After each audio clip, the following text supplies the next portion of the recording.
지금 중국만 점점 도태되고 있어요. 제발 제가 하는 말 좀 제발 믿으라고요. 여기 중국의 현 상황을 깨닫고 지인들에게 소리를 치는 여성이 있습니다. 야오닝성에 살고 있다는 그녀에게는 과연 무슨 사연이 있을까요? 안녕하세요. 저는 야오닝성의 심양시에 거주하고 있는 화이진이라고 합니다. 저는 최근 중국인들이 굉장히 큰 착각을 하며 산다는 것을 깨달았습니다. 세계 최강대국이고 세계에서 가장 잘 사는 나라 1위라고 알고 지냈으며 세상의 중심은 중국인들로부터 돌아간다는 생각을 가지고 살았죠. 그런데 저는 최근 한국에 다녀오고 나서 무척 충격적인 경험을 하고 말았어요. 중국은 이미 무너질 대로 무너진 고대 성과 같은 나라이고 한국은 최신 무기들로 무장한 최첨단의 나라라는 사실을요. 그런데도 저의 친구들이나 가족들을 비롯한 지인들은 모두 중국을 방문하는 외국인들을 모두 무시하며 그들의 나라의 크기만 따지는 몰지각한 행동들을 계속하고 있죠. 물론 저도 얼마 전까지만 해도 그들처럼 외국인들을 보면 그들의 나라를 물어보며 중국보다 작은 나라에서 왔다는 생각에 굉장히 가난하고 안쓰럽게 보기까지 했어요. 심지어 제 대학교 친구 링링은 프랑스에서 왔다는 학생을 보면서 그렇게 작은 나라에서 사는 것이 불편하지 않냐는 말까지 할 정도였거든요. 물론 저도 그 당시에는 링링과 같은 시선으로 그 프랑스 친구를 바라봤죠. 최근 올림픽을 개최한 프랑스는 센강이라는 강이 있는데 매우 더러운 강이라고 알고 있었고 중국의 양쯔강이나 흑룡강처럼 멋진 강도 없는 나라라고 여겼거든요. 그리고 전기차라는 최첨단 자동차가 보편화되고 있는 중국과는 달리 프랑스인들은 아직도 수십 년 된 자동차를 고쳐가며 타고 있다고 했으니까요. 제가 한국에 갔던 것은 올해 초였는데 우연히 보았던 중국의 샤옹슈 사이트에서 한국에 대한 내용을 보고 나서였죠. 샤옹슈는 중국의 동영상 사이트인데 중국인들은 유튜브를 이용할 수 없도록 통제되어 있기 때문에 중국인들끼리의 거의 유일한 동영상 사이트거든요. 평소에 샤옹슈의 영상만 보며 지내기 때문에 한국에서 유튜브라는 것을 접했을 때의 충격은 말로 다 못하죠. 심지어 제가 본 샤옹슈의 영상은 한국에 대한 것이었는데 중국인들이 한국을 너무 모르고 있으며 중국은 고여있기 때문에 세상의 상황을 모른다는 고발적인 내용이었습니다. 영상 속의 한국은 정말 중국과 비교할 수 없을 정도로 선진화되어 있었고 한국인들은 중국인들과 달리 상당한 경제적 지식이나 발달된 문화가 있다는 내용이었죠. 역시 그 영상에 달린 중국인들의 댓글은 어마어마했습니다. 평소 한국의 충격적인 불쌍한 상황에 대한 영상을 보았을 때는 한국인들이 전부 중국에 오고 싶어 한다는 내용이 가득했고 한국인들이 불쌍하다는 댓글들이 있었거든요. 그런데 이번에는 중국인들이 한국으로 꼭 가서 무언가라도 배워야 한다는 영상이었기 때문에 그렇게 충격적인 악플들은 처음 볼 지경이었습니다. 한국은 세계 최고의 후진국인데 중국보다 낫다는 것은 말이 안 된다는 내용이 많았고 저 영상은 한국인이 만들어서 올린 것이라는 내용도 대다수였죠. 영상의 싫어요를 누른 사람도 너무 많았고 결국 그 영상은 삭제되어 버렸더라고요. 그런데 저는 그 영상을 보면서 그 댓글을 단 사람들과는 다른 생각을 하게 되었습니다. 바로 한국에 직접 가보고 실제 영상과 비교해보자는 생각을 가지게 되었거든요. 외국을 가보고 싶다는 생각은 했지만 그 외국은 미국이나 유럽 등의 나라였고 그 나라들은 중국의 경제를 뒤따르는 나라이기 때문에 현재의 상황이 궁금했던 적이 있었거든요. 그런데 이번 영상을 보고서 한국이 왜 중국보다 잘 나가는지에 대해 그 영상 제작자의 생각이 궁금해지고 말았습니다. 그래도 그렇게 한국의 서울에서 영상을 찍어서 편집해서 만들었다면 실제로 한국의 모습이 분명할 텐데 제 눈에는 얼마 전에 여행을 다녀왔던 상해나 베이징보다도 좋아 보였거든요. 저는 야오닝성이라는 작은 동네에 살고 있긴 하지만 한국보다 야오닝성이 좋다는 생각을 늘 가지고 있었는데 상해보다 좋다니 말도 안 되는 일이잖아요. 이렇게 저는 한 가지 결심을 하게 되었습니다. 한국에 직접 가서 제 두 눈으로 그 현실을 확인해 보자는 결심이었죠. 솔직히 말해 가족들과 친구들에게 말했을 때는 모두가 어리둥절해 했습니다. 왜 한국이냐? 는 물음에 대해 답을 할 때마다 오히려 저를 이상한 사람 취급하더군요. 한국이 뭐가 더 좋아? 라는 질문을 계속 듣다 보니 저도 점점 혼란스럽기도 했지만 결국 저는 더 확실해지고 싶었어요. 저는 한국에 도착하자마자 인천공항에서부터 큰 충격을 받았습니다. 공항 자체가 너무나 크고 세련된 느낌이었어요. 모든 것이 정돈되고 청결하게 관리된 모습에 압도당했죠. 특히 다양한 안내 표지판과 첨단 시설들이 인상적이었어요. 한국어뿐만 아니라 영어, 중국어, 일본어까지 안내가 되어 있어서 전 세계 사람들을 배려하는 느낌이 들었습니다. 공항 직원들 역시 매우 친절하고 프로페셔널하게 대하며 외국인에게도 자연스럽게 도움을 주는 모습이 인상 깊었어요. 공항을 빠져나와 서울 시내로 가는 길에서도 또 한 번 놀랐습니다. 도로가 넓고 깨끗하며 교통 흐름도 굉장히 질서정연했거든요. 고층 빌딩들이 정교하게 설계된 것처럼 늘어서 있었고 도시 전체가 현대적이고 깔끔하게 정비된 모습이었어요. 지하철을 타기 위해 이동하던 중에도 한국 특유의 교통 시스템과 사람들이 안전을 중요시하며 서로 배려하는 모습이 인상 깊었습니다. 지하철역에 도착하자 더욱 놀라운 경험이 저를 기다리고 있었어요. 한국의 지하철은 그야말로 첨단이라는 말이 딱 맞더군요. 모든 역에 자동문이 설치되어 있었고 노선도가 디지털 화면으로 표시되어 어디서든 쉽게 갈 길을 찾을 수 있었습니다. 그리고 WI-Fi가 제공되어 편리하게 정보를 검색할 수 있었고 충전할 수 있는 곳까지 마련되어 있더라고요. 한국에서의 경험 중 인상 깊었던 점 중 하나는 바로 언어에 대한 한국 사람들의 태도였습니다. 중국에서는 대부분의 사람들이 외국인이 중국어를 쓰지 않으면 대화 자체를 꺼리거나 심지어 불친절하게 반응하는 경우가 많았어요. 그래서 저는 처음엔 한국에서도 언어의 장벽을 느낄까 걱정이 되기도 했죠. 하지만 실제로 한국에서는 오히려 제가 한국어를 못해도 어떻게든 소통하려고 노력해주는 사람들이 많았습니다. 몇 번 길을 묻거나 도움을 요청할 때마다 한국 사람들은 친절하게 영어로 답해주거나 심지어 번역 앱을 사용해가면서까지 저와 소통하려는 모습을 보였어요. 심지어 어느 가게 직원은 중국어로 간단한 인사말을 건네며 편하게 대해주었답니다. 언어가 다르다는 이유로 대화를 피하지 않고 오히려 배려하려는 마음이 한국 사람들에게 자연스럽게 자리 잡고 있다는 것을 느낄 수 있었죠. 한국에서 가장 충격적이었던 경험 중 하나는 바로 카페에서 벌어진 일이었어요. 어느 날 카페에서 잠시 휴식을 취하며 커피를 마시던 중 다른 손님들이 휴대전화나 지갑을 테이블 위에 올려놓고 자리를 비우는 모습을 보게 되었습니다. 처음엔 무척 당황스러웠어요. 중국에서는 절대 있을 수 없는 일이었거든요. 물건을 두고 잠시라도 자리를 비우면 잃어버리기 십상이라 항상 소지품을 신경 써야 했죠. 하지만 한국에서는 사람들이 마치 그것이 당연한 일인 것처럼 자신의 물건을 그대로 두고 편하게 자리를 비우는 겁니다. 잠시 화장실에 다녀오거나 음료를 리필하러 가면서도 휴대전화나 지갑을 그냥 둔 채로 말이죠. 그 물건들은 아무도 손대지 않았고 주인이 돌아올 때까지 그 자리에 그대로 있었습니다. 이런 신뢰와 안전에 기반한 문화가 한국에 자리 잡고 있다는 사실이 무척 놀라웠어요. 단순히 물건을 도난당할 걱정을 하지 않아도 되는 환경에서 사람들이 얼마나 여유롭게 일상을 보낼 수 있는지, 그리고 이런 문화가 얼마나 서로를 신뢰하고 배려하는 마음에서 비롯된 것인지 실감할 수 있었습니다. 중국에서의 경험을 생각해보면 정말 웃지 못할 일들이 많았어요. 특히 그 백위안을 잃어버렸던 날은 아직도 잊을 수가 없습니다. 친구랑 처음으로 카페에 가본 날이었죠. 카페에서 음료를 마시고 있었는데 음료를 다 마시고 나서 잠시 화장실에 다녀올 일이 있었거든요. 그때 지갑을 테이블에 두고 잠깐 비웠는데 그냥 잠시 다녀온 사이였으니 별일 없을 거라고 생각했어요. 그런데 돌아와 보니 지갑이 열려 있고 그 안에 넣어둔 백위안이 감쪽같이 사라져 있었죠. 주위를 둘러보며 어리둥절한 마음에 직원에게 물어봤지만 아무도 본 사람이 없다고 하더라고요. 친구는 그저 웃으면서 이제 배웠지? 라는 말만 할 뿐이었어요. 나중에 알게 된 사실이지만 중국에서는 특히 사람들이 많은 카페나 식당에서 물건을 두고 자리를 비우면 훔쳐가는 경우가 꽤 많다고 하더군요.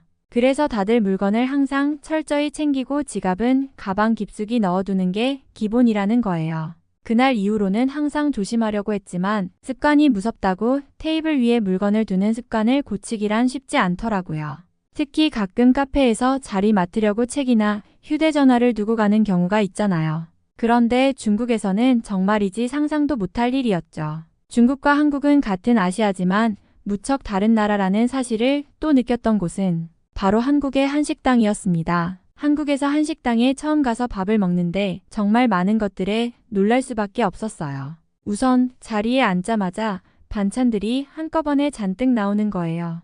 김치부터 시작해서 무침, 나물, 계란찜 등 온갖 반찬들이 기본으로 깔리는 모습이 정말 충격적이었어요. 중국에서 밥을 먹을 때면 보통 한 가지 요리를 시키면 그게 끝이고 추가로 뭘 먹으려면 더 주문해야 하잖아요. 그런데 한국에서는 기본 반찬이 무제한으로 제공된다는 사실이 너무 신기했어요. 그때 저는 이게 진짜 가능하다고?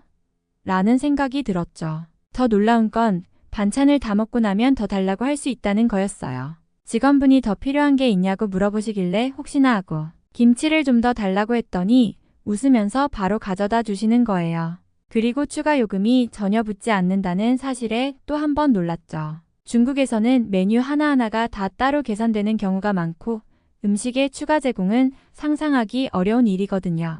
그리고 밥과 국도 기본으로 나왔어요. 밥을 그냥 더 달라고 할 수 있다니 이게 무슨 천국인가 싶었습니다. 사실 한국 사람들이 밥과 국을 반드시 같이 먹는다는 얘기를 들었었지만 실제로 이런 식문화가 이렇게 뿌리 깊게 자리 잡고 있다는 걸 체감하니 정말 신기했어요. 중국에서는 모든 것을 하나하나 주문해야 하고 당연히 그에 따라 비용도 내야 하죠. 친구들과 중국에서 식당에 가면 보통 요리 하나하나를 다 시키고 추가로 뭐가 더 필요하면 그때마다 비용을 추가해야 했거든요. 특히 밥이나 국 같은 기본적인 음식도 따로 시켜야 하는 경우가 많아서 메뉴판을 보고 계산기를 두드려가며 필요한 음식을 신중하게 고르는 일이 일상이었죠. 한국에서 처음으로 밥을 먹으면서 이 모든 게 기본으로 나오는 걸 보니 정말 낯설면서도 신기했습니다. 김치부터 나물, 계란찜, 심지어 국까지 따로 주문할 필요가 없고 반찬이 부족하면 그냥 더 달라고 할 수 있는 문화는 그야말로 충격적이었어요.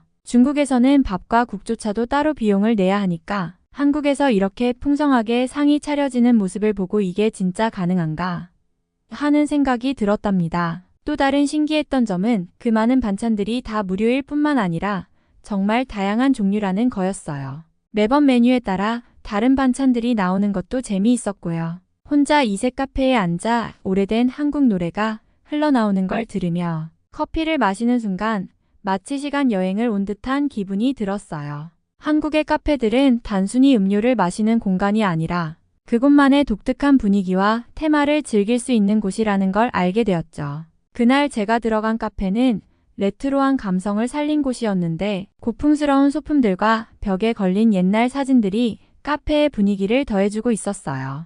조용히 앉아있다 보니 잔잔한 옛 노래가 흘러나왔어요. 한국의 8090년대 노래였는데 그 멜로디가 어찌나 편안하고 따뜻하던지 그동안 바쁘게 살아오면서 잊고 지냈던 여유를 되찾은 듯한 느낌이 들었어요. 중국에서는 되게 트렌디하고 최신 유행에 맞춘 카페가 많아서 이렇게 오래된 노래와 함께 과거의 감성을 느끼며 시간을 보내는 건 정말 새롭고 색다른 경험이었죠. 그 순간이 참 인상 깊었어요. 아무런 목적 없이 그저 음악을 들으며 시간을 보낼 수 있다는 것, 그리고 그런 분위기를 자연스럽게 즐길 수 있는 문화가 있다는 게 부러울 정도로 좋았습니다. 한국에서 카페에 앉아 음료를 받았을 때 저는 중국에서의 습관대로 음료 안에 이상한 것이 없는지 먼저 살피고 있었어요. 중국에서는 음료에 얼음이나 재료가 신선하지 않거나 의도치 않은 이물질이 들어갈 때가 가끔 있어서 습관적으로 확인하게 되거든요. 그런데 제가 음료를 유심히 살펴보는 모습을 보고 옆 테이블에 있던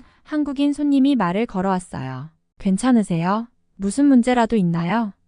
라며 친절하게 물어보시더라고요. 순간 당황했지만 얼른 웃으며 아닙니다. 중국에서 온 사람인데 그냥 확인하는 습관이 있어서요 라고 설명했어요. 그분은 제 설명을 듣고 고개를 끄덕이며 웃으면서 그렇군요. 한국에서는 그런 걱정은 거의 안 하셔도 돼요 라고 말해줬어요. 그때 문득 한국에서는 음료나 음식이 나올 때 품질에 대한 걱정을 크게 하지 않아도 된다는 신뢰가 자리 잡혀 있다는 걸 새삼 느꼈어요. 그분의 말처럼 정말로 한국에서는 음료나 음식에 대한 신선도나 위생 상태를 믿고 즐길 수 있구나 싶었죠.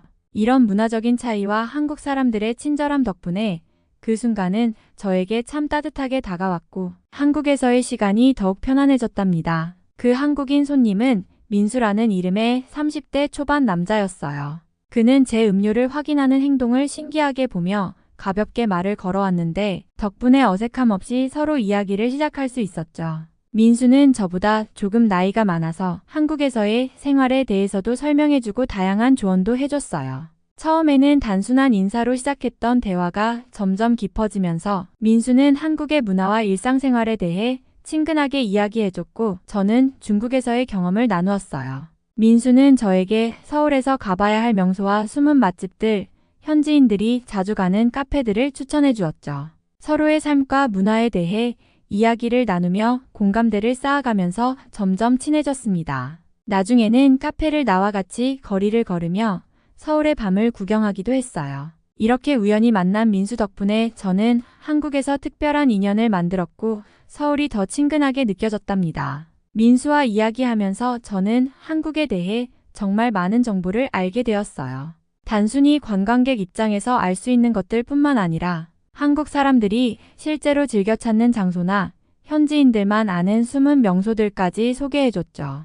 예를 들어 서울의 유명한 관광지는 물론이고 조용하고 분위기 있는 한옥 카페나 사람들이 잘 모르는 산책로 같은 곳도 알려주었어요. 또한 한국의 일상 문화에 대해서도 많은 이야기를 나누었습니다. 한국 사람들이 여가 시간에 주로 즐기는 활동, 어떤 스포츠를 좋아하는지, 그리고 다양한 한국 음식의 숨겨진 이야기까지 들을 수 있었죠. 특히 민수가 추천해준 한국 음식들을 먹어봐야겠다는 생각이 들었어요. 김치나 비빔밥 같은 대표 음식 외에도 찜닭, 닭갈비, 막걸리 등 제가 처음 들어보는 요리들이 있어서 무척 흥미로웠어요. 민수와의 대화 덕분에 한국의 문화와 사람들에 대한 새로운 시각을 얻게 되었고 한국에 대한 이해와 호감도 자연스럽게 커졌습니다. 덕분에 이후의 여행도 더 풍성하고 재미있게 느껴졌어요. 민수와 대화하면서 제가 한국에 대해 전혀 모르고 있던 역사와 전통에 대해서도 알게 되었어요. 한국의 역사와 문화가 중국과 어떻게 다른지 또 그 안에 어떤 독특한 요소들이 있는지 듣는 시간은 정말 흥미로웠습니다.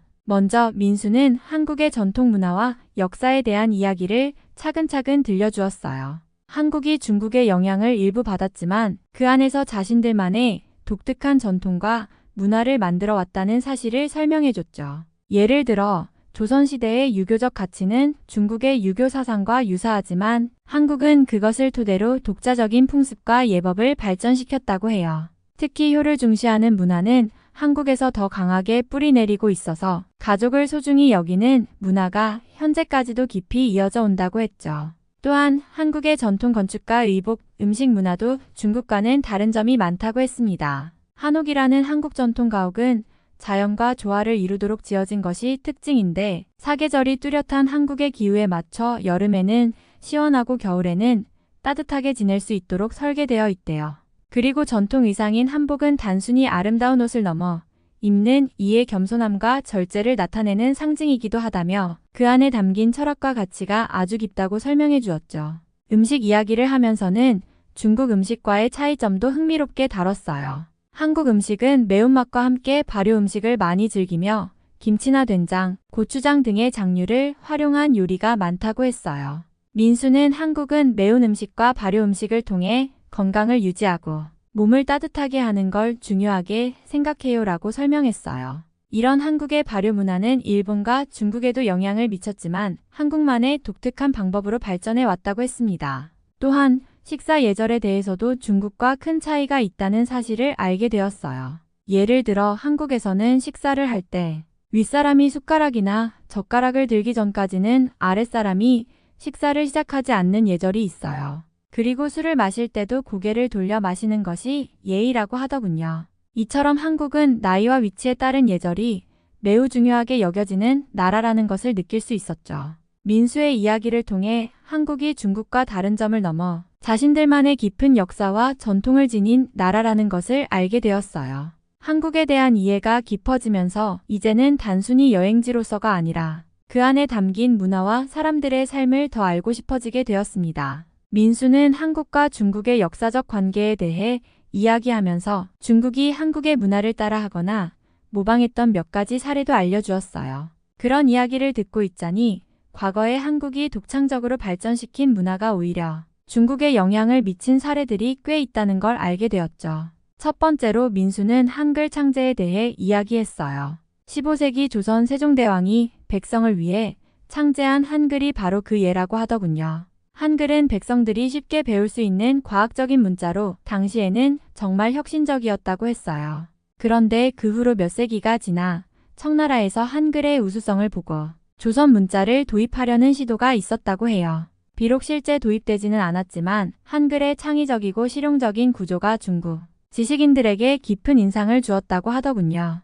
또 다른 예로는 한국의 근대화와 관련된 사례를 들려줬어요. 한국은 19세기 말에서 20세기 초 서양의 문물이 들어오면서 빠르게 근대화의 길로 접어들었는데 특히 전차, 전기, 전화 같은 근대 시설들이 서울에 설치되었을 때 중국에서도 한국의 발전 상황을 주목했다고 합니다. 중국은 서구 문물 도입이 늦어져 근대화가 더뎠지만 한국이 빠르게 발전하는 모습을 보고 자극을 받아 자국 내에서도 근대화를 추진하려고 했다고 했죠. 마지막으로 민수는 최근의 문화적 사례로 K-팝을 언급했어요. 한국의 K-팝이 전 세계적으로 인기를 얻으면서 중국에서도 K-팝을 모방한 C-팝이 등장하게 되었고 K-팝 스타일을 본뜬 음악 프로그램이나 아이돌 그룹이 생겨났다고 했어요. 심지어 한국의 아이돌 훈련 시스템까지 모방하여 중국에서도 유사한 엔터테인먼트 훈련 프로그램을 운영하고 있다는 이야기도 들려주었죠. 이런 이야기를 듣고 보니 한국이 항상 중국의 문화에 영향을 받아온 것만은 아니라는 사실을 깨닫게 되었어요. 오히려 한국이 만든 독창적이고 혁신적인 요소들이 중국에 영향을 미친 경우도 꽤 있다는 점이 새롭게 다가왔고 한국 문화에 대한 이해와 존경이 더 커졌습니다. 제가 C-팝이 K-팝을 따라 했다는 이야기를 처음 듣고 너무 놀라서 더 물어보니 민수는 자신의 친구가 실제로 한국의 한 아이돌 기획사에서 일하고 있다고 했어요. 덕분에 K-팝과 C-팝 사이의 영향을 아주 구체적으로 알 수 있었죠. 민수는 친구에게 들은 이야기를 해주었는데 중국에서 K-팝이 인기를 끌면서 많은 중국 기획사들이 한국의 아이돌 시스템을 적극적으로 모방하고 있다고 했어요. 예를 들어 한국의 아이돌 연습생 시스템을 그대로 가져가서 훈련 방식도 비슷하게 운영하고 보컬과 댄스 훈련은 물론이고 스타로서의 매너와 이미지 관리 교육까지 한국식으로 도입하고 있다는 겁니다. 특히 아이돌이 데뷔하기 전 몇 년간 철저하게 훈련을 받는 방식이 한국에서 처음 시작된 것인데 이를 중국의 엔터테인먼트 산업에서도 채택하고 있다는 사실을 알게 되었어요. 또한 중국의 예능 프로그램이나 오디션 프로그램들 중에도 한국 프로그램의 포맷을 그대로 따온 경우가 많다고 했어요. 중국에서 제작된 여러 오디션 프로그램이 한국의 인기 오디션 프로그램을 참고하여 구성되었고 심지어 무대 연출이나 카메라 앵글, 편집 스타일까지 비슷하게 가져가고 있다는 이야기를 들었죠. 중국에서는 청춘유니와 같은 오디션 프로그램이 K-팝 스타일을 바탕으로 인기를 끌었는데 프로그램 내의 아이돌 트레이닝 방식과 무대 구성은 K-팝 팬들이라면 익숙한 방식이라고 했어요. 민수의 친구는 최근에는 중국의 아이돌 그룹들도 K-팝처럼 그룹의 콘셉트를 정하고 특정 테마나 스토리를 가진 앨범을 발표하며 퍼포먼스를 연습하는 것이 일반적이 되어 가고 있다고 했어요. 과거에는 중국에서 아이돌 그룹보다는 솔로 가수가 더 줄을 이뤘는데 K-팝의 영향으로 요즘은 중국에서도 아이돌 그룹이 속속 등장하고 있답니다. 그리고 그들이 무대에서 보여주는 스타일이나 팬 서비스 방식도 한국의 K-팝 스타들이 만들어낸 문화를 많이 따르고 있다고 해요. 이 이야기를 들으면서 K-팝이 단순히 음악 산업에 국한된 것이 아니라 중국 엔터테인먼트 전체에 큰 영향을 미쳤다는 것을 알게 되어 무척 놀랍고 흥미로웠어요. 이렇게 구체적인 사례와 민수의 친구의 현장 경험을 통해 한국의 K-팝 문화가 얼마나 글로벌한 영향을 미치고 있는지 실감할 수 있었습니다. 민수는 이어서 중국의 여러 예능 프로그램이 한국 방송을 그대로 베낀 사례도 있다고 알려줬어요. 특히 한국에서 성공한 예능 포맷들이 중국에서 큰 인기를 끌며 비슷한 형식으로 복제된 경우가 많았죠. 예를 들어 한국의 대표적인 오디션 프로그램인 프로듀스 100일 시리즈는 중국에서도 그대로 복제되어 우상연습생과 청춘윤이 같은 프로그램으로 방영되었어요. 이 프로그램들은 한국의 포맷과 거의 유사하게 연습생들이 경쟁을 통해 최종 데뷔 멤버를 가리는 방식이었고 투표 시스템과 무대 구성까지 흡사했죠. 심지어 무대 장치나 카메라 연출, 경쟁 구도까지 한국 오디션 프로그램과 비슷하게 제작되어 K-팝 팬들 사이에서는 중국이 한국의 예능을 거의 복제한 것이라는 말이 많았어요.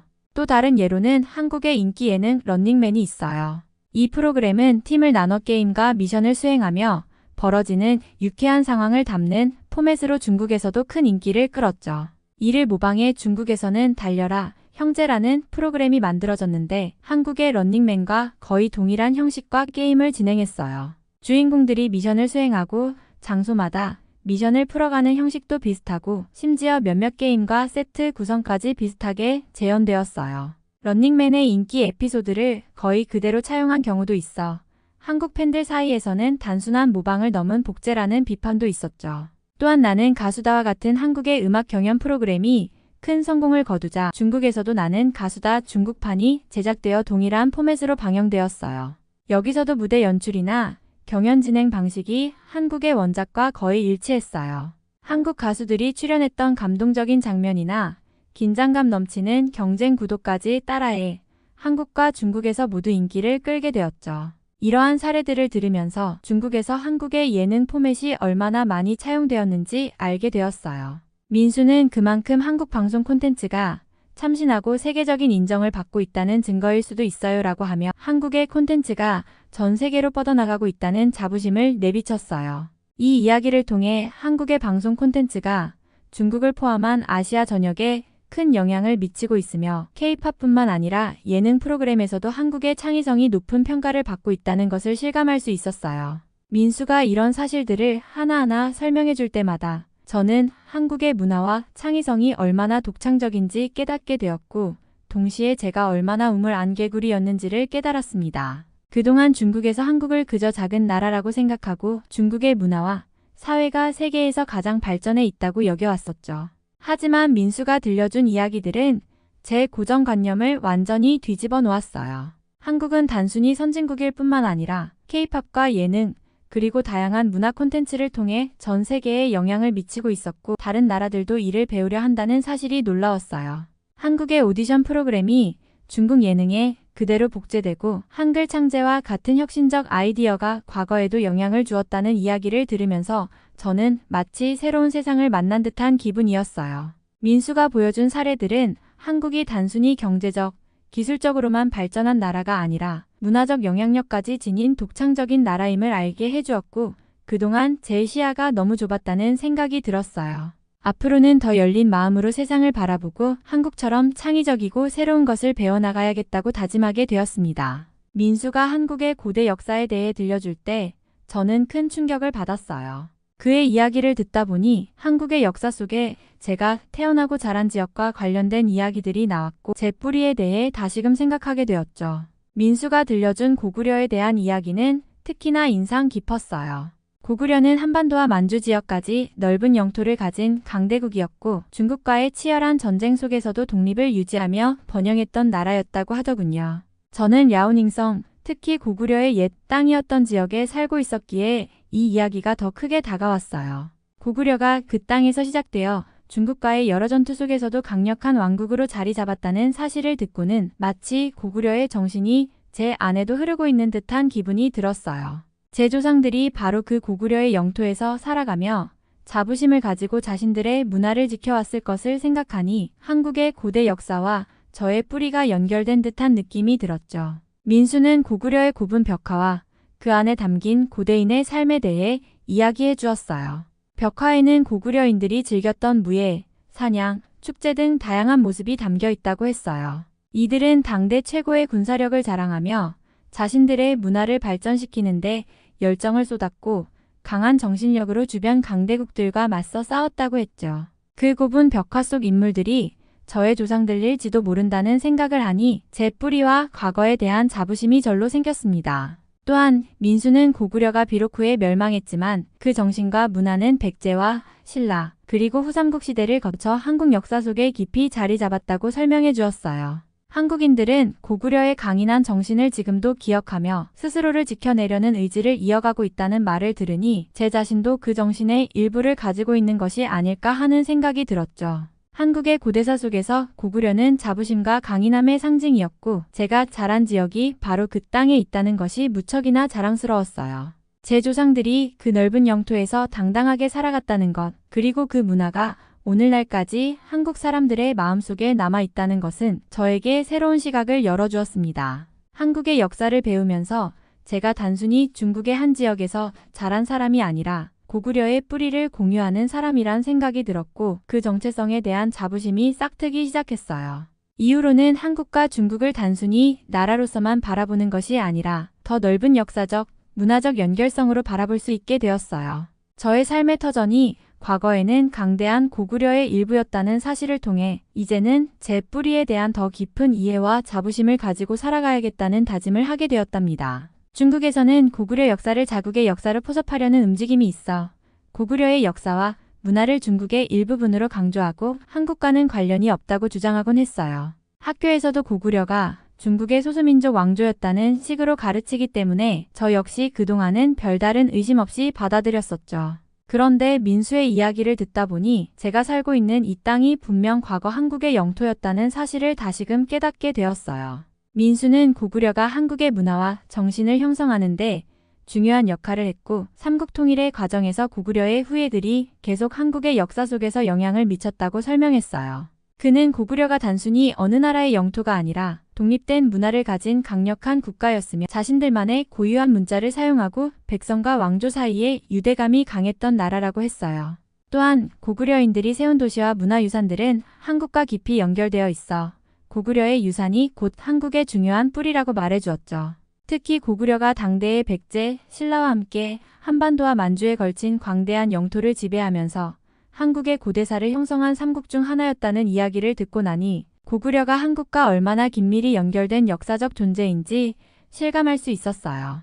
고구려가 남긴 성과 구분들이 그 증거라면서 저에게 고구려 고분 벽화에 담긴 무사들의 모습, 전쟁을 치르는 장면, 그리고 고구려 특유의 문화적 상징을 하나하나 설명해 주더군요. 이러한 설명을 듣고 나니 제가 살고 있는 야오닝성 심양시가 과거 고구려 영토의 중심지였고 실제로 그 땅에서 고구려인들이 생활하고 문화를 발전시켰다는 사실이 새삼 더 크게 다가왔습니다. 단순히 지역의 역사를 넘어 이 땅은 고구려라는 강대한 국가의 일부분이었고 오늘날의 한국인들이 자랑스럽게 생각하는 중요한 유산이라는 걸 깨닫게 되었죠.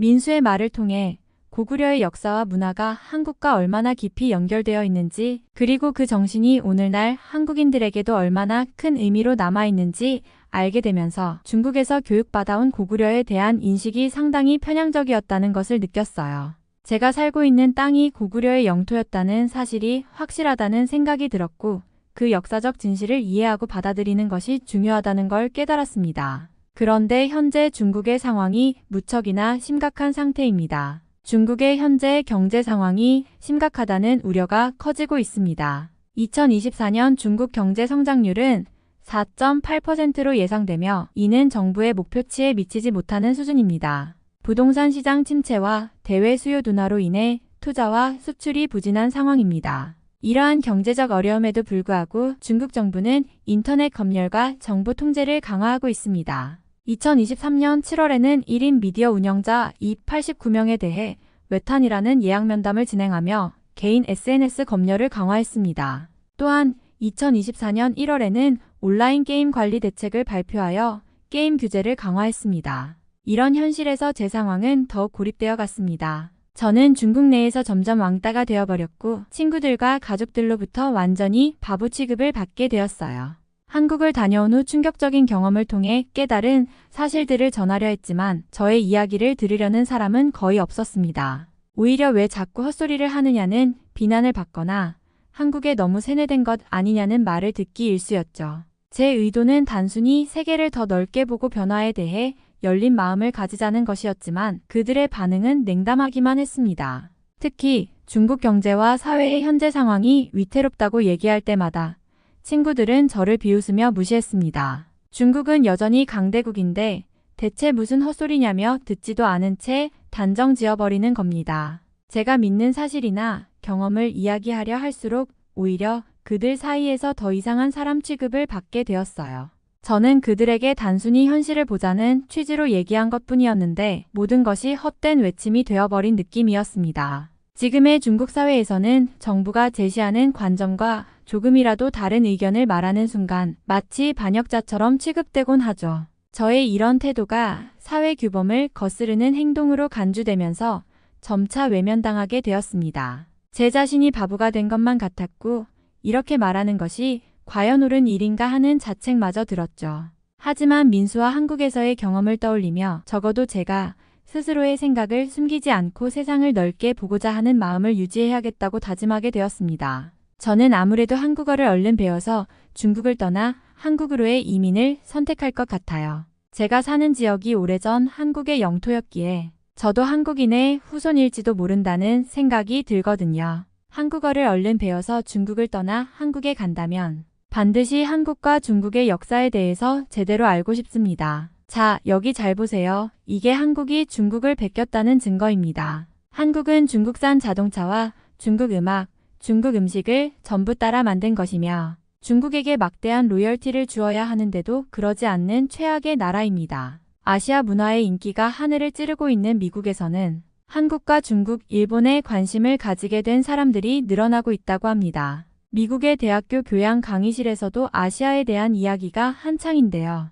과연 중국인 학생은 무엇을 주장하고 있는 것일까요? 안녕하세요. 저는 미국에서 대학교를 다니고 있는 제니라고 합니다. 전기전자를 전공하고 공대에 다니고 있지만 교양 수업으로 저에게 추가로 필요한 공부를 하고 있죠. 그 중에서 가장 인기가 많은 교양 수업은 아시아 문화학이에요. 항상 수강 신청을 할 때에 빈자리가 없을 정도이고 학생들 누구에게나 흥미있는 과목이라 할 수 있죠. 심지어 저희 전기공학과 교수님께서는 전기공학을 아시아 문화학처럼 학생들이 재미있게 공부하고 싶어하면 얼마나 좋을까라고 말씀하실 정도니까요. 저는 정말 운이 좋은 사람이라고 생각하는 것이 어린 시절부터 한국 등의 아시아 문화를 많이 접하고 살았다는 거예요.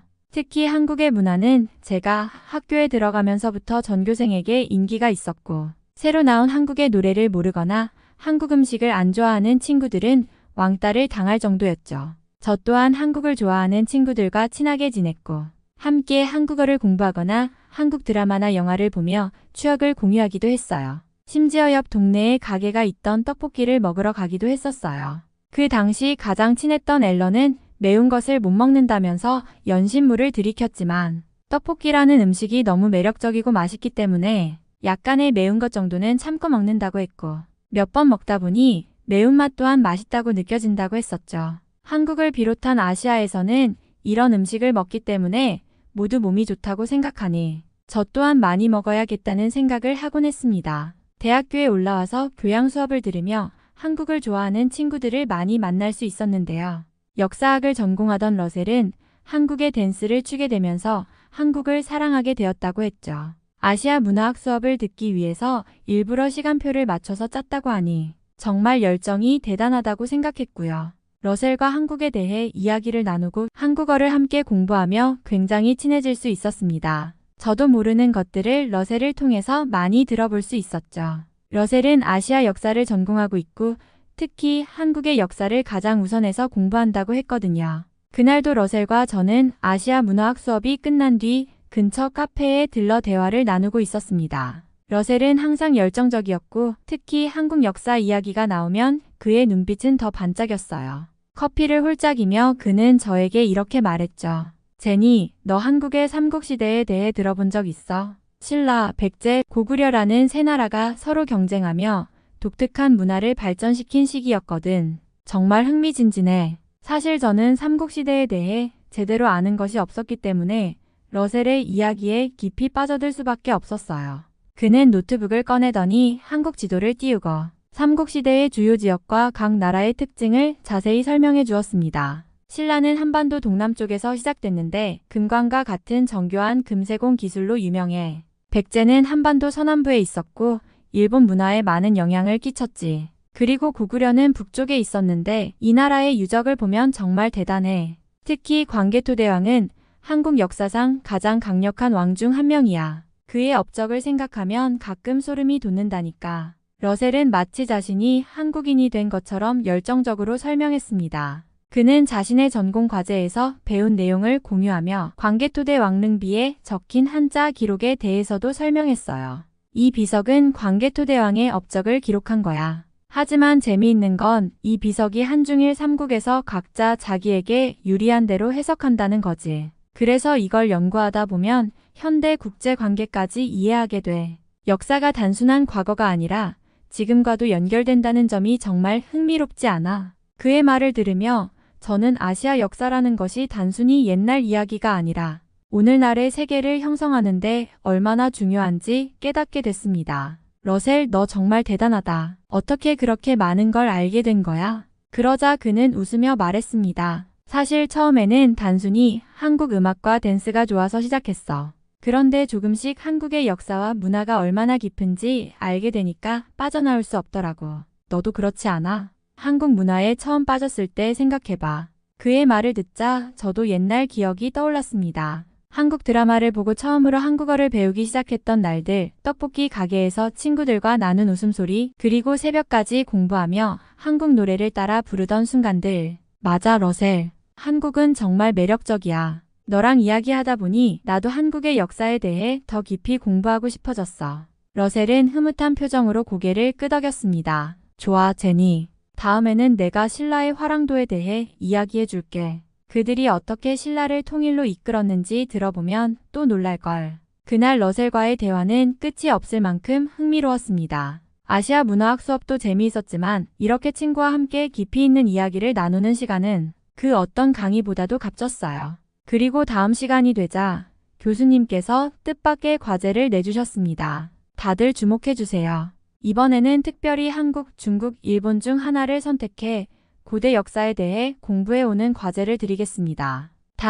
단순히 정보를 나열하는 것이 아니라 이 세 나라의 고대 역사 간 상관관계에 대해서도 생각해 보세요. 다음 시간에는 각자 발표하고 토론을 할 겁니다. 강의실 안은 순간 웅성거리기 시작했어요. 모두들 어떤 나라를 선택할지 고민하는 눈치였죠.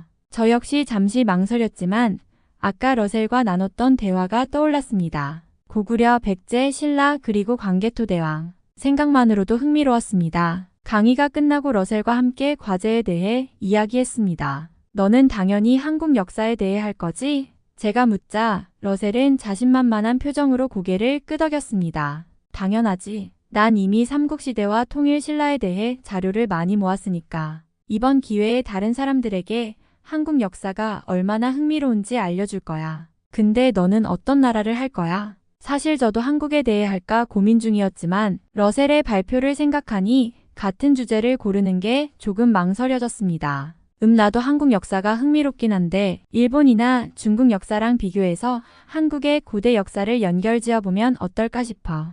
예를 들어 일본의 아스카 시대가 백제와 신라에서 영향을 받았다는 거나 중국의 한나라가 고구려 초기 문화에 끼친 영향 같은 것들. 러셀은 제 생각에 동의하는 듯 고개를 끄덕였습니다. 좋은 아이디어 같아. 어쨌든 이 세 나라의 역사는 독립적이면서도 서로 영향을 주고받았잖아. 특히 한국은 중국과 일본 사이에서 독특한 위치에 있었고 그만큼 문화적인 연결고리가 많으니까. 맞아. 이번 과제를 통해 그런 관계를 더 깊이 이해할 수 있을 것 같아. 러셀, 내 자료 좀 빌려줄 수 있어? 제가 웃으며 물었더니 그는 장난스럽게 말했죠. 물론이지. 하지만 너도 일본 쪽 자료를 찾으면 나 좀 도와줘. 내가 발표할 때 비교 자료로 활용할 수 있을 것 같아. 그렇게 우리는 서로 도우며 과제를 준비하기로 했습니다. 각자 다른 주제를 선택하더라도 함께 공부하면서 더 풍부한 이야기를 만들 수 있을 거라 믿었습니다. 강의실을 나오며 저는 설렜습니다. 단순히 점수를 따기 위한 과제가 아니라 진짜로 배우고 토론할 수 있는 기회처럼 느껴졌거든요. 과연 다음 시간에 어떤 흥미진진한 이야기가 펼쳐질지, 그리고 제가 준비한 내용을 어떻게 발표할지 벌써부터 기대가 됐습니다. 그리고 러셀과 도서관에서 과제를 준비하며 한국의 고대 역사에 대해 이야기를 나누게 되었습니다. 러셀은 자신의 노트를 펼치더니 눈을 반짝이며 말하기 시작했죠. 제니, 한국의 고대 역사가 왜 세계적으로 주목받는지 들어볼래? 이건 단순히 내가 한국을 좋아해서 하는 얘기가 아니라 진짜 역사적으로 중요한 부분들이 있어. 그래? 구체적으로 어떤 점에서 그런 건데? 제가 묻자 그는 마치 오래 기다렸다는 듯 본격적으로 설명을 시작했습니다. 첫 번째로 한국은 삼국시대 동안 동아시아 문화의 교차점 역할을 했어. 예를 들어 백제는 일본의 불교와 선진 기술을 전파하면서 일본 아스카 시대 문화의 기반을 만들어줬지. 일본 역사책에조차 백제가 일본에게 끼친 영향에 대한 기록이 있을 정도야. 그뿐만 아니라 신라의 금관과 유물은 세계적인 수준의 예술성을 보여줘. 그 당시 동아시아에서 그렇게 정교한 금속 세공은 드물었거든. 저는 그의 이야기에 점점 빠져들었습니다. 한국에 대해 좋아하고 있었다고는 하지만 이런 깊은 역사적인 맥락까지 알지는 못했거든요. 또 고구려를 빼놓을 수 없어 러셀은 손짓까지 섞어가며 열정적으로 말을 이어갔습니다. 고구려는 정말 강력한 제국이었어. 군사력도 엄청났지만 그들의 문화도 대단했어. 고구려 벽화를 봤어? 전쟁 장면이나 사냥 장면을 그린 벽화들이 있는데 그 생동감과 디테일은 지금 봐도 놀라워. 유네스코 세계문화유산으로 지정된 것도 많아. 와, 고구려 벽화라 들어본 적은 있는데 그렇게 대단한 줄은 몰랐어. 제가 감탄하며 말하자 러셀은 고개를 끄덕였습니다. 맞아. 그리고 통일신라를 생각해봐. 신라는 불교 문화와 예술의 절정을 보여줬어. 불국사나 석굴암 같은 유적은 정말 세계적이야. 석굴암의 불상은 미술사적으로도 완벽에 가까운 비례와 아름다움을 보여주거든. 게다가 신라가 당나라와의 외교를 통해 한반도를 통일했다는 점도 역사적으로 굉장히 중요한 사건이야. 러셀의 이야기를 듣다 보니 가슴이 두근거렸습니다. 이렇게 흥미로운 이야기를 놓치고 있었다니 제가 왜 지금껏 더 깊이 알아보지 않았을까 싶었죠. 러셀 정말 대단하다. 한국의 고대 역사가 이렇게 풍부하고 중요한 줄 몰랐어. 근데 왜 우리는 이런 걸 학교에서 배우지 못했을까? 이런 이야기를 들으면 누구든 관심을 가질 수밖에 없을 것 같아. 러셀은 웃으며 말했습니다. 그러게 말이야. 그래서 내가 이런 이야기를 널리 알리고 싶은 거야. 한국 역사는 단순히 지역적인 것이 아니라 세계사적으로도 중요한 연결고리를 가지고 있거든. 저는 그의 열정에 완전히 감화됐습니다. 그날 이후 저는 한국의 역사를 더 깊이 알고 싶다는 생각이 들었고 이번 과제를 통해 제가 그 연결고리를 직접 탐구해보겠다고 마음먹었습니다. 집에 돌아오자마자 저는 곧바로 노트북을 켰습니다. 러셀의 이야기가 머릿속을 떠나지 않았거든요. 그가 말했던 고구려, 백제, 신라, 그리고 통일 신라까지. 도대체 어떤 역사가 그를 그렇게 열정적으로 만들었을까 궁금했죠. 검색창에 고구려 역사를 입력하고 엔터를 누르자 수많은 자료가 쏟아졌습니다. 하나씩 읽어 내려가면서 저는 입을 다물 수 없었습니다. 고구려 동아시아의 패권국, 세계 최강의 군사력과 문화를 가진 고대 제국 고구려. 광개토대왕, 영토를 동아시아 전역으로 확장하다. 특히 광개토대왕에 대한 이야기는 제게 깊은 인상을 남겼습니다. 한 기사에서 그는 단순한 군주가 아니라 당시 세계에서 가장 강력한 군대를 이끈 지도자로 묘사되고 있었습니다. 광개토대왕은 39세의 젊은 나이에 사망했지만 그가 확장한 영토와 고구려의 영향력은 동아시아 전역에 깊은 흔적을 남겼다. 고구려는 중국의 여러 왕조를 상대로 승리를 거두며 그들의 세력을 압도했고 일본과도 영향을 주고받는 위치에 있었다. 저는 광개토대 왕비에 대한 설명을 읽으면서 놀라움을 감추지 못했습니다. 고구려의 군대는 기마병 중심으로 구성되어 있으며 세계 최강의 기동력을 자랑했다. 광개토대왕의 치세 동안 고구려는 만주와 한반도를 넘어 중국의 요동지역과 더 멀리까지 영토를 확장했다. 세계 최강의 나라. 저는 러셀의 말이 단순한 과장이 아니었음을 실감했습니다. 그 당시에 고구려는 동아시아를 넘어 세계적으로도 독보적인 강국이었다는 사실이 정말 놀라웠어요. 다음으로 통일신라에 대해 검색하기 시작했습니다. 불국사와 석굴암, 황룡사, 구층 목탑 같은 유적들이 단순히 아름다운 것을 넘어 세계적인 예술적, 종교적 가치를 지닌다는 것을 알게 되었죠.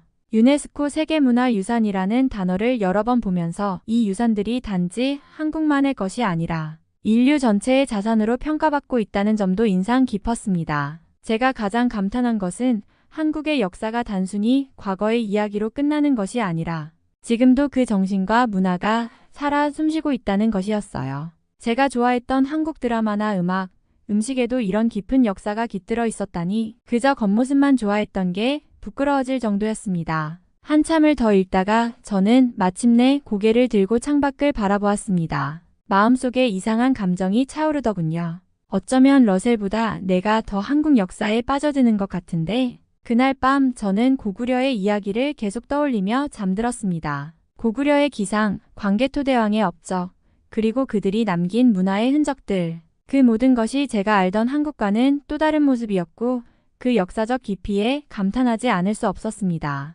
저는 검색을 이어가며 영어로 작성된 논문과 해외 자료들에도 관심을 돌렸습니다. GOGURYEO라는 키워드로 찾아보니 놀랍게도 수많은 논문과 학술 자료가 고구려의 위대함을 조명하고 있었습니다. 특히 한 논문 제목이 눈에 띄었습니다. 고구려 고대 동아시아 권력의 정점. 논문에서는 이렇게 적혀 있었습니다. 고구려는 단순히 한반도의 작은 왕국이 아니었다. 그들은 고대 세계에서 가장 강력한 군사력과 정치적 영향력을 가진 제국 중 하나였다. 고구려의 영토는 오늘날 중국의 동북부와 한반도 북부를 아우르며 당시 동아시아에서 가장 넓은 영역을 통치했다. 또 다른 논문에서는 고구려를 고대 세계사의 맥락에서 평가하며 다음과 같이 기술하고 있었습니다.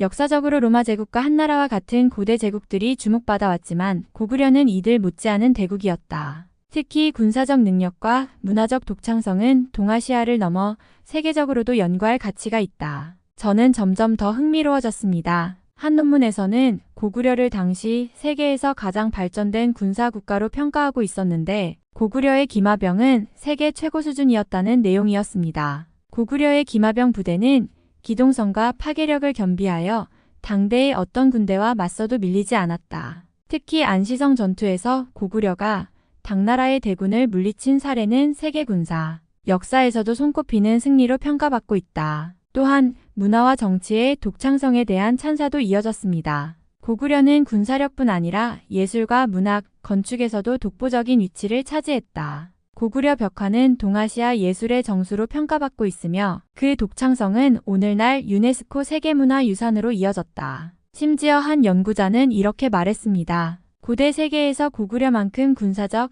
문화적, 정치적 영향력을 동시에 발휘한 나라는 거의 없었다. 그들은 로마 제국이나 페르시아 제국에 비견될 정도의 독창성과 강력함을 보여주었다. 저는 이 모든 자료를 읽으면서 완전히 빠져들었습니다. 세계의 학자들조차 고구려를 이렇게 높이 평가하고 있다니. 고구려가 단순히 한반도의 역사적 배경이 아니라 전 세계적으로도 주목받는 고대 대국이었다는 사실에 감탄하지 않을 수 없었습니다. 고구려를 알게 되면서 저는 러셀과의 대화가 얼마나 소중했는지 깨달았습니다. 그의 열정은 근거 없는 것이 아니었고 제가 새롭게 발견한 고구려의 위대함은 저를 다시금 역사라는 시간 여행으로 이끌고 있었습니다. 이제는 나도 누군가에게 이 이야기를 전하고 싶다. 그런 마음이 드는 밤이었습니다. 한국의 역사에 대해 공부하다 보니 문득 이런 생각이 들었습니다. 이 나라가 단순히 과거에만 강했던 게 아니야. 지금의 기술 강국으로 성장한 것도 어쩌면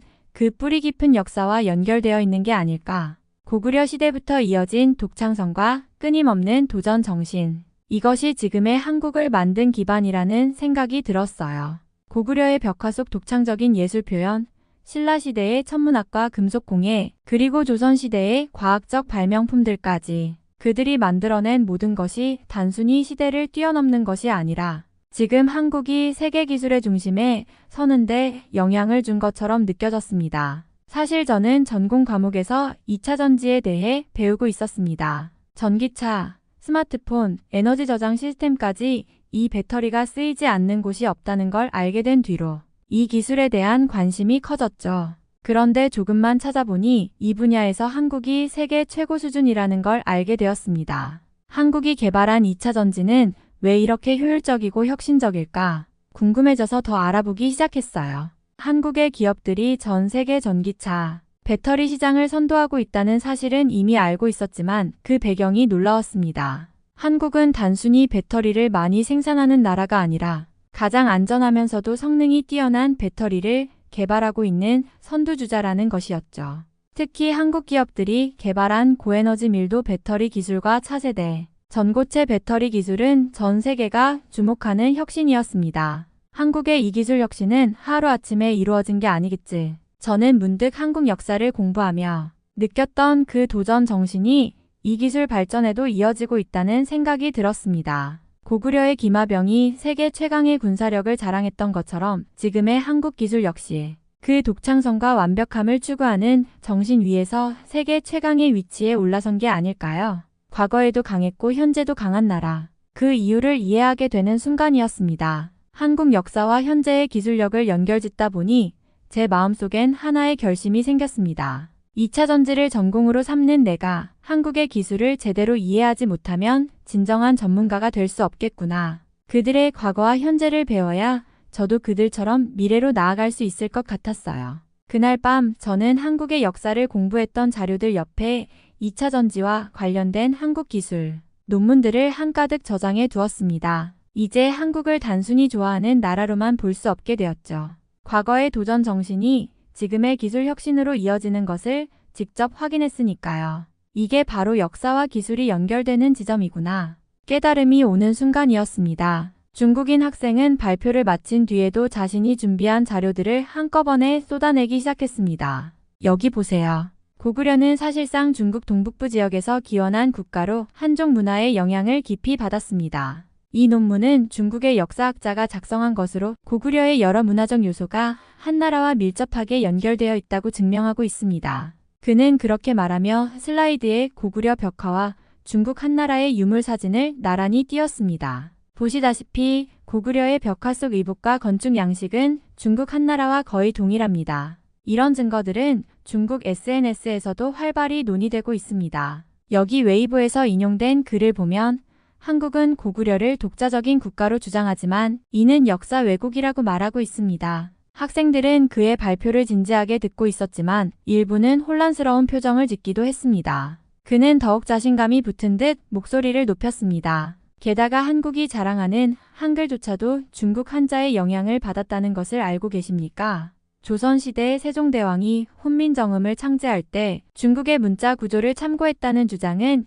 이미 여러 논문에서 다뤄지고 있습니다. 그는 자신의 스마트폰을 꺼내 SNS 자료들을 추가로 보여주기까지 했습니다. 이 글에서도 보이듯 한국의 고대 문화는 중국 문화를 모방한 데서 출발했습니다. 한국 음식, 복식, 건축, 심지어 춤과 노래조차도 중국의 영향을 벗어날 수 없었습니다. 학생들 사이에서 웅성거림이 커지기 시작했지만 그는 아랑곳하지 않았습니다. 이 자료는 정말 중국에서 유명한 자료인데 한국은 문화뿐만 아니라 중국의 자동차 디자인이나 음악까지 따라했습니다. 중국의 자동차가 세계에서 가장 인기가 많은 차로 손꼽히고 있고 동풍소콘과 비와디는 전 세계에서 가장 우수하고 훌륭한 자동차로 잘 알려져 있잖아요. 그에 비해 현대자동차는 동풍소콘을 모방하고만 있어요. 과거 유럽에서 잘 나가던 벤츠 또한 중국의 기업으로 경영권이 넘어온 상태이니 한국인들이 더욱 중국을 모방하고 싶어 했겠죠. 중국의 음악 또한 K-팝 이상의 인기를 누리고 있죠. 영화나 드라마 또한 세계에서 가장 창의적인 민족인 중국인들이 막대한 자본을 쏟아부어 만들었기 때문에 엄청난 인기가 있습니다. 그런데 한국은 그걸 그대로 이용해서 세계에 뿌리고만 있습니다. 한국은 오래전부터 중국을 모방하며 성장한 나라이고 한국인들은 모두 중국의 도움을 통해서 가난에서 벗어날 수 있었죠. 그리고 마지막으로 여기 중국 정부에서 공식적으로 발표한 자료를 보시면 고구려는 명백히 중국 동북 지역의 지방 정권이었다는 사실이 나옵니다. 이러한 주장은 중국 역사학계에서 이미 확립된 정설입니다. 그는 발표를 마치며 의기양양하게 한마디를 덧붙였습니다. 결국 한국은 고구려뿐 아니라 전반적인 문화와 역사를 중국에서 차용한 것에 불과합니다. 이를 부정하는 것은 오히려 비논리적입니다. 중국인 학생은 자신의 발표가 끝났음에도 멈추지 않았습니다. 그는 여전히 자신감에 가득 차 목소리를 높이며 엉터리 주장들을 이어갔습니다. 제가 말했듯이 고구려는 중국의 지방 정권에 불과했습니다. 한국이 고구려를 독립된 국가로 주장하는 것은 말도 안 되는 역사 왜곡입니다. 심지어 한국이 자랑하는 현대 기술력도 중국에서 비롯된 부분이 많고 그럴 수밖에 없죠. 한국은 기본적으로 중국의 문화와 경제에 의존했으니까요. 그의 말은 점점 더 과장되었고 강의실은 웅성거리기 시작했습니다. 몇몇 학생들은 눈살을 찌푸리며 불편한 기색을 드러냈고 러셀은 손을 들어 반박하려는 듯 했지만 참았습니다. 바로 그때였습니다. 교수님이 단호한 목소리로 말을 끊으셨습니다. 잠시만요, 잠시만. 교수님은 손을 들어 제지하며 조용히 강의실을 둘러보았습니다. 여기서 멈추죠. 우리는 학문적 토론을 하고 있습니다. 과장되거나 신뢰할 수 없는 주장으로 학생들을 혼란스럽게 할 필요는 없습니다. 교수님은 한숨을 내쉬며 중국 학생을 바라보았습니다. 학생이 준비한 자료와 주장 중 일부는 역사학계에서 논란이 되는 사안입니다. 하지만 제가 분명히 짚고 넘어가야 할 것은 고구려는 독립된 한국의 고대 왕국이었고 중국의 지방 정권으로 보기에는 무리가 많다는 겁니다. 그 말을 듣자 강의실은 다시 조용해졌습니다. 교수님은 고구려의 위대한 역사를 설명하기 시작했습니다. 고구려는 동아시아 역사에서 독창적이고도 강력한 문화를 형성한 국가였습니다. 안시성 전투에서 당나라 군대를 막아낸 것은 세계사적으로도 유명한 사건입니다. 당시 당나라가 고구려를 정복하지 못한 이유는 고구려가 얼마나 강력하고 조직적인 국가였는지를 잘 보여줍니다. 교수님은 화면을 넘기며 직접 준비한 자료를 보여주셨습니다. 고구려는 단순히 군사적 강대국이 아니었습니다. 그들의 벽화와 고분은 그 시대를 훨씬 앞선 예술성과 기술력을 보여줍니다. 특히 무용총의 벽화는 고구려인의 삶과 철학, 그리고 세계관을 그대로 담고 있죠. 이런 기록물은 단순히 중국 문화의 영향을 받은 것이 아니라 고구려만의 독창적인 문화적 성취를 증명합니다. 교수님은 잠시 말을 멈추고 우리를 바라보며 미소를 지으셨습니다. 한국의 역사는 중국, 일본과 상호작용하며 발전했지만 그 안에서 독창성과 자립성을 유지한 것이 특징입니다. 그래서 세계 역사학자들이 한국의 고대사, 특히 고구려를 특별히 주목하는 것입니다. 이런 국가를 단순히 중국의 일부로 치부하는 것은 지나치게 단편적인 해석입니다. 교수님은 마지막으로 한마디를 덧붙였습니다. 여러분, 역사 공부는 특정 국가의 관점에만 의존하는 것이 아니라 객관적이고 다각적인 시각으로 접근해야 합니다. 특히 우리가 논문이나 자료를 인용할 때는 그 출처와 신뢰성을 반드시 검증해야 합니다. 단순히 SNS 자료를 가져와서 주장하는 것은 학문적 태도와는 거리가 멀죠. 중국 학생은 더 이상 말을 잇지 못한 채 고개를 숙였고 저는 속으로 교수님의 말씀에 크게 감탄했습니다. 그동안 공부했던 내용이 옳았다는 확신과 함께 한국의 역사가 얼마나 위대한지를 다시금 느끼는 순간이었습니다. 중국 학생은 갑자기 책상을 세게 쾅 하고 쳤고 그 소리가 강의실 안에 울려 퍼졌습니다. 그의 얼굴은 벌겋게 달아오르고 눈에서는 분노의 불꽃이 튀었습니다. 그는 의자에서 일어나며 말했습니다. 이건 도대체 뭐죠? 교수님, 이건 완전히 불공평합니다. 해외에서 중국 역사에 대한 왜곡을 일삼고 우리는 계속해서 잘못된 이야기를 듣고 배우고 있는 거예요. 고구려가 어떻게 독립된 나라라고 말할 수 있죠? 이 모든 게 한국 측에서 주장하는 거 아닙니까? 이렇게 되면 저는 정말 바보가 된 것 같아요. 여러분도 모두 한국의 역사에 속고 있다는 걸 아셔야 해요. 교수님은 잠시 충격을 받은 듯 했지만 학생의 태도에 대해 놀라거나 동요하지 않으셨습니다. 오히려 차분하게 한 손을 올리시며 말씀하셨습니다. 학생, 그런 방식으로 주장하는 건 토론의 방식이 아닙니다. 학문은 감정적으로 접근하는 것이 아니라 사실을 바탕으로 한 이성적인 논의여야 합니다. 그리고 내가 말한 것은 철저히 고고학적 증거와 역사적 자료에 기반한 것입니다. 하지만 중국 학생은 더 이상 자제하지 못하고 고함을 지르며 교수님에게 다가갔습니다. 이건 말도 안 돼요. 제가 어떻게 이걸 받아들이라는 거죠? 지금 저에게 무슨 말을 하시는 겁니까? 교수님, 이건 그냥 한국을 찬양하고 중국을 부정하는 거 아니에요. 이런 역사 왜곡을 봐야 하는 제가 너무 불쌍해요. 해외에서 한국의 문화와 역사를 미화하는 게 대체 왜 이렇게 허용되는 거죠? 강의실 안은 점점 더 긴장감이 감돌았고 몇몇 학생들은 당황한 표정을 지으며 서로를 쳐다보았습니다. 교수님은 그의 주장을 차분히 받아들이면서도 더욱 단호하게 말했습니다. 학생, 그런 주장은 분명히 왜곡된 부분이 많습니다. 고구려는 독립적인 왕국으로서 강력한 군사력을 자랑했고 이는 당시 세계에서도 인정받은 사실입니다. 우리는 역사적 증거를 바탕으로 공부하고 있어야 하며 그 과정에서 감정을 개입시키지 말아야 합니다. 중국 학생은 교수님에게 점점 더 가까이 다가가며 고개를 흔들며 말을 이어갔습니다. 그런 식으로 한국의 역사를 높이고 중국의 역사를 무시하는 게 정말 말이 되나요? 그게 진짜 학문적 접근인가요? 제가 본 모든 자료, SNS에서도 이미 한국이 중국을 베꼈다고 주장하는 내용이 많습니다. 그걸 왜 모두 무시하고 넘어가는 거죠? 교수님은 침착하게 그를 바라보며 깊은 한숨을 내쉬었습니다. 이제 그만해주세요, 학생. 우리 모두가 진실을 바탕으로 공부하고 있습니다. 그리고 역사에서 누가 더 위대하다는 문제는 중요하지 않습니다. 우리는 모든 국가와 문화를 존중하고 그 역사적 맥락을 제대로 이해해야 합니다. 학생은 교수님의 말을 들으려 하지 않고 대답하지 않은 채 강의실을 뛰쳐나갔습니다. 강의실은 여전히 숨을 죽이며 조용했고 모두가 이 사건을 곱씹고 있었습니다. 교수님은 잠시 침묵을 지키셨고 그 후 조용히 말을 이었습니다. 여러분, 학문적인 토론은 항상 열린 마음으로 이루어져야 합니다. 무엇보다 중요한 것은 진실을 추구하는 것입니다. 오늘의 사건을 통해 우리는 서로의 관점을 존중하면서도 근거 있는 주장만을 해야 한다는 것을 다시 한번 깨달았으면 합니다. 강의실은 다시 한번 고요해졌고 저는 한국의 역사에 대해 공부하며 교수님의 말씀이 더욱 깊이 와닿았습니다. 중국 학생의 과격한 행동에도 불구하고 내가 공부하고 있는 내용이 얼마나 중요한지를 다시금 깨닫게 되었습니다. 저는 사실 그동안 한국과 중국이 같은 아시아권에 속하기 때문에 비슷한 문화를 공유한다고 생각해왔습니다. 또한 사람들의 생각도 비슷할 거라고 착각했었죠. 하지만 중국 학생의 과격한 행동을 보고 나서 그동안 가지고 있던 생각이 완전히 바뀌었습니다. 중국 학생은 그토록 분노를 표출하며 한국을 공격했지만 그 태도는 정말 한국인과는 전혀 다른 모습이었습니다. 한국인들은 대개 매우 모범적이고 그들의 문화는 예의 바르고 친절하며 서로에 대한 존중을 기본으로 하고 있다는 것을 확실히 느꼈습니다.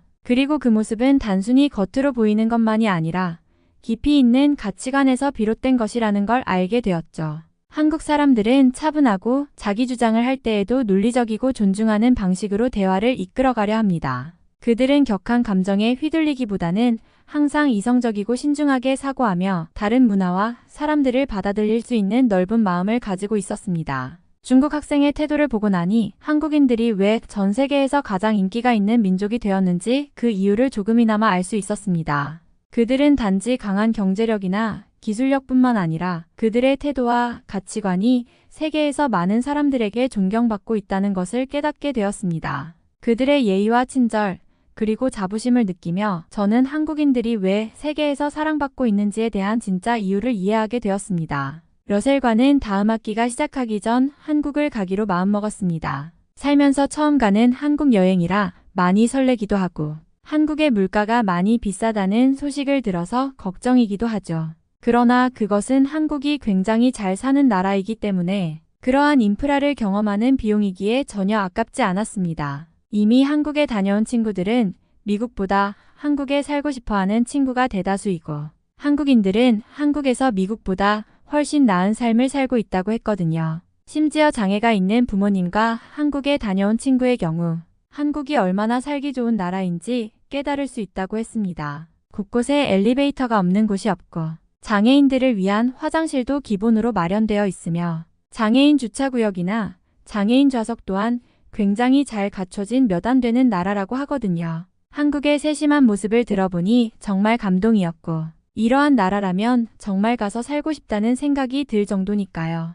얼른 한국에 가서 세계 최고의 인프라를 경험해보고 싶다는 생각뿐입니다. 이번 사연은 여기서 마무리하도록 하겠습니다. 끝까지 시청해주셔서 감사드립니다. 좋아요와 구독은 영상 제작에 큰 힘이 됩니다. 꼭 한 번씩만 눌러주세요. 감사합니다.